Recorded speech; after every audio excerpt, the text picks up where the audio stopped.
आजच्या या आंदोलनाच्या 31व्या दिवशी आदरणीय या ठिकाणी उपस्थित असणारे आमचे सर्व भिक्खू संघ यांना मी त्रिवार वंदन करते।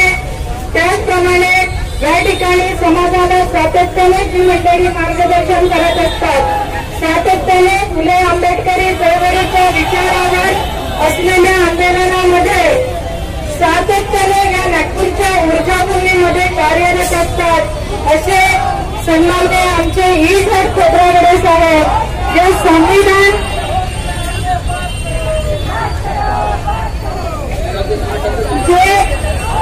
संविधान या संदर्भामध्ये सर्वप्रथम नागपूर जिल्हा परिषदेचे सीओ असताना संपूर्ण जिल्ह्यामध्ये संविधानाच्या प्रास्ताविकेचं वाचन झालं पाहिजे असा ऐतिहासिक निर्णय प्रशासनामध्ये असताना कशा पद्धतीने आपले विचारधारेचे अधिकारी करू शकतात त्याचे एक चांगलं उदाहरण आपण बघतो आहोत। आणि म्हणून आज पाहतो की जरी शासन मौल्यवादी असेल, मग ते काँग्रेसचं सरकार असो की आज जे आपण पाहतो आहोत ते प्रतिगामी विचारांचं सरकार असेल, ते सुद्धा आज संविधानासाठी इकडे तिकडे धडपडत आहे। त्याचं जर श्रेय जात असेल तर सन्माननीय ईझड खोब्रागडे साहेबांना या ठिकाणी ते उपस्थित आहेत। आदरणीय सरस्वती अभिनव या ठिकाणी उपस्थित आहेत। सन्माननीय पुलिस साहेब उपस्थित आहेत। समाजाला सातत्याने मार्गदर्शन करणारे सन्माननीय इंजिनियर गेडार साहेब या ठिकाणी आहेत। सन्माननीय आमच्या सविताताई मेंढे या ठिकाणी आहेत। या ठिकाणी उपस्थित सन्माननीय रेखाताई खोब्रागडे, उषाताई बौद्ध, त्याचप्रमाणे सातत्याने संस्थेने आपण ज्या चळवळी करतो त्याच्यामध्ये मार्गदर्शन करणारे डॉक्टर अभिनव सर या ठिकाणी उपस्थित आहेत। सन्माननीय जांभाळे सर, सन्माननीय गाडे साहेब, सन्माननीय विजय मेश्रामजी, त्याचप्रमाणे आमच्या सुधाताई मेश्रामजी आणि या आंदोलनामध्ये ऑल इंडिया बुद्धिस्ट फोरम, समता सैनिक दल, भारतीय बौद्ध महासभा, महिला सशक्तीकरण संघ आणि अनेक संघटनाच्या वतीने हे जे आंदोलन सुरू आहे त्या सर्व संघटनेच्या सर्व प्रतिनिधी, उपस्थित बंधू आणि भगिनींना, या ठिकाणी सर्व मंडळीचे मी नाव घेऊ शकते इतकं माझा त्या लोकांशी संबंध आहे, जवळचे संबंध आहेत। पण तरी विहाराच्या माध्यमातून आपण जी धर्म चळवळ चालवत आहात, आपण डॉक्टर बाबासाहेब आंबेडकरांनी जो क्रांतिकारी विचार आपल्याला दिलेला आहे त्या माध्यमातून आपण सर्व या ठिकाणी जी महिला शक्ती दिसत आहे, ही सर्व महिला शक्ती सातत्याने सगळ्या चळवळीचं नेतृत्व करते। आणि म्हणून तुम्हाला सुद्धा मी या ठिकाणी वंदन करतो मैत्रिणींना, सर्व उपासक आणि उपासिकांना सत्रम जय भीम। आपण एक गोष्ट लक्षात घेतली पाहिजे, आता जे संचालन करतात ते मला म्हणतात 5 ते 7 मिनिटं बोला, ठीक आहे, पण मी संचालन करणाऱ्यांना ही पण विनंती करते की आपण सुद्धा बोलताना आपण सुद्धा वेळेचा भान आपण सुद्धा पाडलं पाहिजे। आणि म्हणून आपल्याला विनंती आहे की आज हा जो लढा आहे या लढ्यामध्ये फक्त मी भाषण करण्यासाठी उभी नाहीये, मी या ठिकाणी माईक नेते म्हणून तक्षशिला वागणारे या ठिकाणी उभी नाहीये। प्रश्न आहे की बुद्धगया मुक्ती आंदोलनामध्ये बोधीपक्षीय धम्म फाउंडेशनच्या वतीने जर या ठिकाणून महिलांची पहिली बस गेली असेल, ज्यामध्ये 50 महिला गेल्या, ज्यामध्ये भिक्खू आणि भिक्खूनी गेले, आमचे पद्माकर गणवीर साहेब सुद्धा या ठिकाणी होते आमच्या सोबत। आणि म्हणून नागपूर हे चळवळीचं केंद्र आहे, नागपूर ही आंदोलनाची ऊर्जाभूमी आहे। या नागपूरमधनं पहिली बस आंदोलनाच्या ठिकाणी गेली असेल भिक्खूनी संघाच्या नेतृत्वामध्ये, त्या धम्मदिना अय्याजींच्या नेतृत्वामध्ये त्या ठिकाणी बुद्धगयाला गेली मैत्रिणींनो।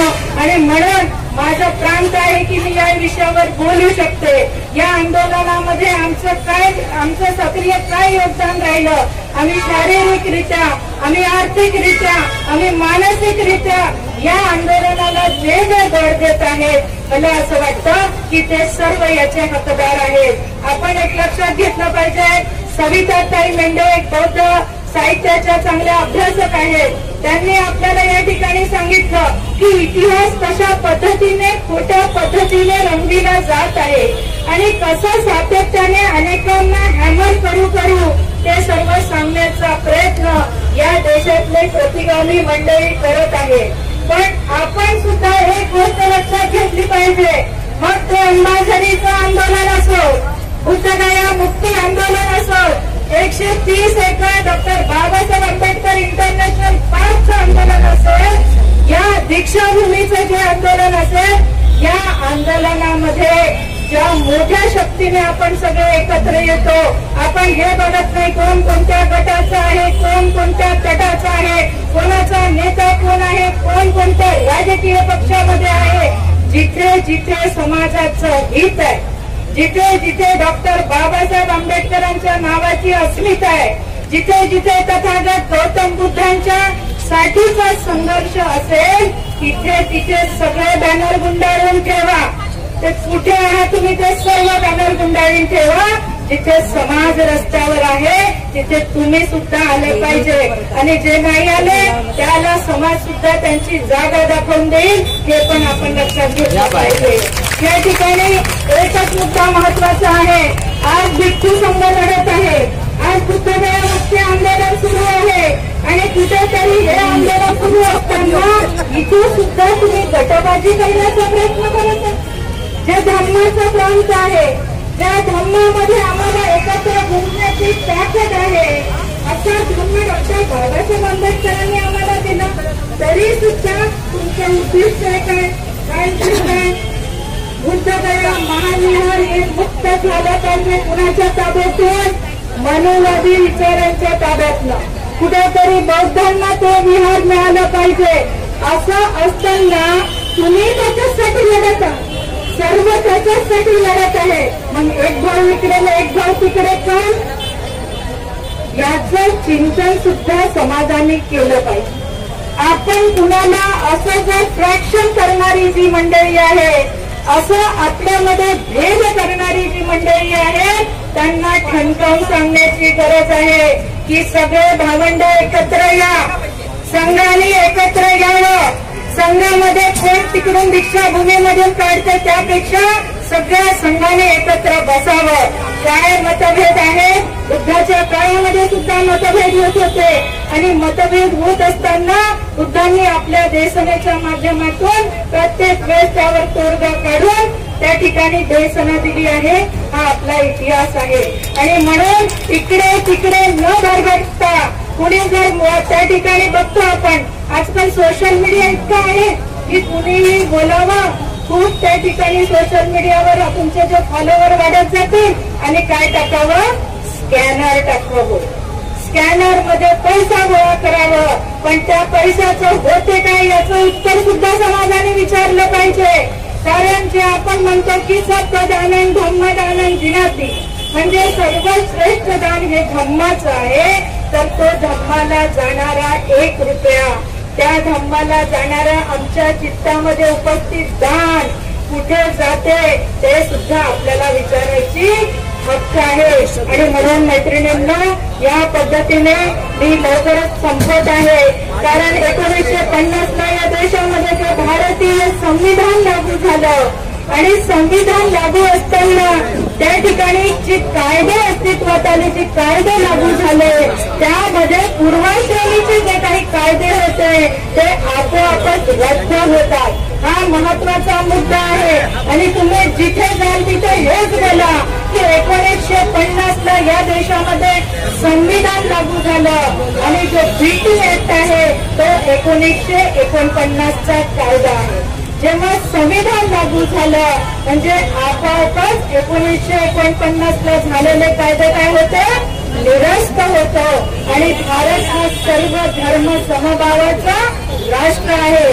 जेव्हा तुम्ही मंदिरामध्ये तुमची जेव्हा व्यवस्थापन आहे, गुरुद्वारामध्ये गुरुद्वाराला श्रद्धास्थान असणारे धर्मगुरूंचं त्या ठिकाणी व्यवस्थापन आहे, मस्जिदमध्ये त्या समुदायाच्या असणाऱ्या लोकांचं व्यवस्थापन आहे. मग तुम्ही भारतातून जेव्हा बाहेर जातो पंतप्रधान आपले, तर त्या ठिकाणी काय सांगतात, कुठली ओळख सांगतात, मी बुद्धाच्या देशातून आलो आहे. मग यांना आपण ठणकावून सांगितलं पाहिजे की जेव्हा बुद्धाच्या देशातून तुम्ही आले आहात, मग बुद्धाचे जे या ठिकाणी जे काही स्थळं आहेत, जे प्रार्थना स्थळ आहेत, जे विचार स्थळं आहेत, जे समाजाला मार्गदर्शन करणारे जी स्थळं आहेत, ते बौद्धांच्या ताब्यात का देत नाही?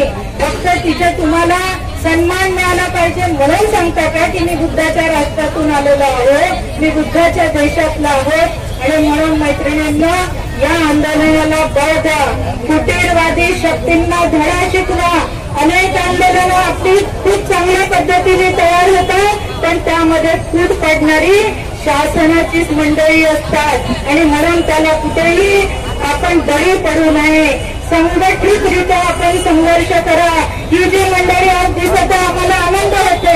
आम्हाला जेव्हा वाटतं काही बोलायचं तर आम्ही त्या लोकांशी भांडतो, पण आमचे जे भांडणं आहेत ना ते कुठेतरी वैचारिक असतात, कुठेतरी तात्विक असतात, पण मनभेद आमच्यामध्ये नसते. आणि म्हणून वादाकडे नका पाहू, आमचं जे उद्दिष्ट आहे त्याच्याकडे आपण बघावं एवढीच विनंती करते. आणि या आंदोलनाला आर्थिक आणि आपलं मानसिक बळ आपण द्यावं एवढी विनंती करते. धन्यवाद. जय हिंद. धन्यवाद ताई. फार चांगल्या पद्धतीने आपण या ठिकाणी वक्तव्य केलंय आणि आपलं संघटन आपण जबाबदारी लागून कुठे या ठिकाणी घेऊन गेलात आणि आमच्या आंदोलनात देखील आपलं सातत्याने रोज आपलं सहकार्य लागत आहे आणि आपण आज आपल्या मनोरथ सुद्धा व्यक्त केलं तर आपले फार फार धन्यवाद. यानंतर या ठिकाणी दत्तविहार समन्वय समिती आमचे आदरणीय अशोक सरस्वती साहेब आणि त्यांच्या समोरील आम्हाला म्हणजे दान स्वरूपात 5,000 रुपये दिलेले आहेत. ते ह्याच्यासाठी डिक्लेअर करतो की त्यांचं काय पूर्ण मंडळ आहे ना त्यांच्या वतीने त्यांनी दिलं, अन्यथा वैयक्तिक दानाची